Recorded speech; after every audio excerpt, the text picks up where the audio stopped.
Mark Hamill's role as Luke Skywalker is one of the most iconic roles of the 20th century. Only a few others, like Harrison Ford as Han Solo, Carrie Fisher as Princess Leia, and James Earl Jones voicing Darth Vader, come close.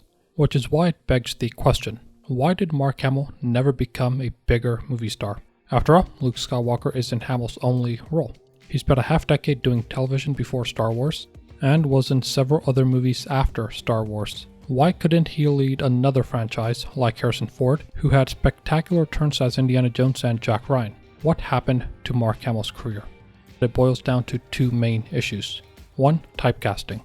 When people saw Mark Hamill, they really saw Luke Skywalker.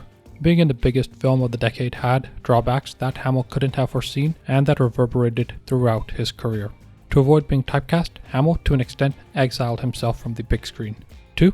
Box office failures. Many of his non-Star Wars movies either failed to make money or were critical failures. Unless he was Luke Skywalker, he didn't draw people in. Losing money is the cardinal sin in Hollywood, after all. Before going further, it's worth mentioning that this is only about Mark Hamill as a movie star. Overall, the man's been working at his craft consistently since the 1970s, and anybody would be lucky to have anything resembling a Star Wars in their career. He's done phenomenal work in TV, the theater, video games, and as a voiceover artist in addition to his role as Luke. He's a star by any measure and is, by all accounts, a good, decent man. It's just his movies that didn't really go anywhere after Star Wars. The biggest issue Hamill faced after Star Wars was, in fact, Star Wars.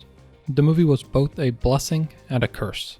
Hamill, and George Lucas for that matter, never expected Star Wars to be the phenomenon that it was.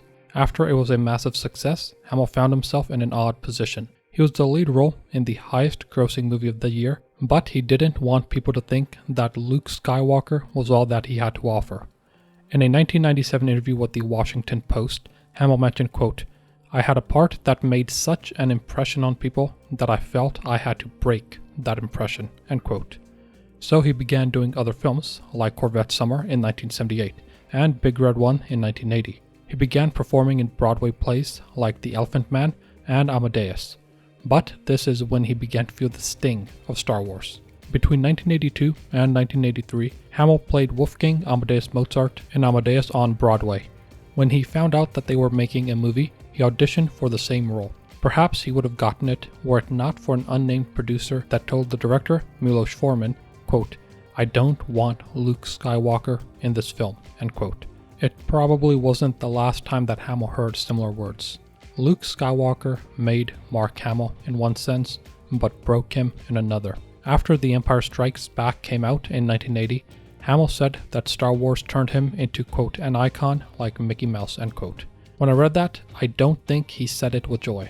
Rather, it seems almost wistful. Luke Skywalker stripped away Mark Hamill's personality and commoditized him. When people saw him in a movie or TV show, they didn't see Mark Hamill playing someone, they saw Luke Skywalker trying to play someone, and it just didn't fit with their image of him in their minds. Harrison Ford leveraged Han Solo and became one of the most bankable stars of the 1980s and 1990s, while Carrie Fisher, never keen on fame in the first place, preferred the written word and spent most of her time writing books and doctoring scripts. But after Return of the Jedi in 1983, Hamill all but disappeared from the big screen and focused on his theatrical work, intent on proving that he had more to offer than just Luke Skywalker. His first movie after Return of the Jedi was 1989's Slipstream, which performed so poorly in the United Kingdom that it never got a release in the United States. And this is where we talk about box office. Remember the movie I had mentioned a little while ago, Corvette Summer? It had a budget of $1.7 million and a box office of $36 million. That's a good return. Unfortunately, it was all downhill from there. Outside of Star Wars, the box office has never been kind to Mark Hamill. The Big Red One barely fell short of doubling its small budget, while movies like Slipstream, Midnight Rule, Time Runner, and Village of the Damned failed to make their money back or were direct-to-video releases.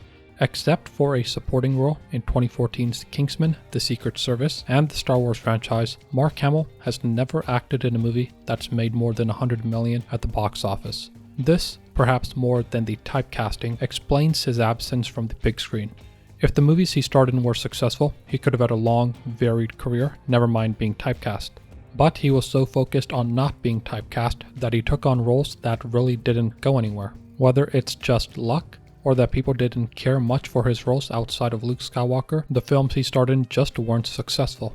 Nothing he's done on the big screen comes anywhere close to the massive successes that each Star Wars movie has been. Film-wise, he was, at best, a cult star. It probably wasn't the result that he wanted. By the end of the 1980s, his film career had petered out, and he wasn't doing Broadway anymore either. Hamill made the move into television and voiceover, where he's forged a long, enduring legacy, working constantly and never having an off year since 1992, whether he's doing one-off appearances or full season runs. Whether it's as the Joker in Batman the Animated Series or the Batman Arkham games, Firelord Ozai in Avatar The Last Airbender, or Skeletor in Masters of the Universe Revelation, Mark Hamill shows no signs of stopping. Even better, he's come to terms with his legacy as Luke Skywalker, even if it might be a bit bittersweet. In an interview with Dave Itzkoff at the New York Times in 2017, Hamill recalled a conversation with Carrie Fisher. Fisher noticed that Hamill didn't talk much about Star Wars when he was trying to make it on Broadway in the 80s. She confronted him about it, and Hamill said that he wanted to focus on theater. So she told him, quote, "I'm Princess Leia, you're Luke Skywalker. Get used to it," end quote. And he did. Like he said during that interview, while looking back on his career as Luke Skywalker and all the admiration he's gotten, what's not to love?